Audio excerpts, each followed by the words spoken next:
السلام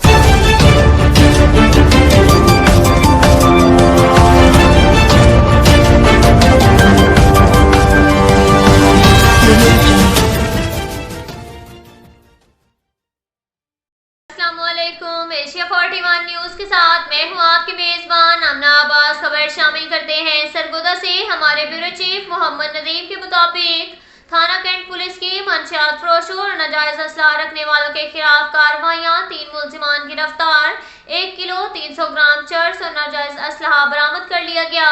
تفصیلات کے مطابق district police officer Bilal Zafar Sheikh کی ہدایت پر D S P city circle Saqlain Jafar کی زیر نگرانی منشیات فروشوں اور ناجائز اسلحہ رکھنے والوں کے خلاف کارروائی کرتے ہوئے تھانہ Cantt police S H O Zeeshan Iqbal اور ان کی دبنگ team, assistant sub inspector Fayyaz Ahmed Gondal وغیرہ نے کارروائی کر کے بدنام زمانہ منشیات فروش محمد شہزاد عرف ساجو ولد غلام قادر قوم بلوچ سکنہ چنگی نمبر 12 سے چرس 120 کلو گرام 300 گرام اور اللہ دتا قوم مانجھی سکنہ غنی پاک سے رائفل کلاشن کو برآمد کر کے گرفتار ملزمان کے خلاف منشیات فروشی اور ناجائز اسلحہ رکھنے کی دفعات کے تحت الگ الگ مقدمات درج کر لیے گئے۔ مزید تفتیش جاری ہے۔ اب تک کے لیے اتنا ہی کافی ہے۔ ملتے ہیں اگلے بلیٹن میں، ہمارے ساتھ رہیے گا۔ اللہ حافظ۔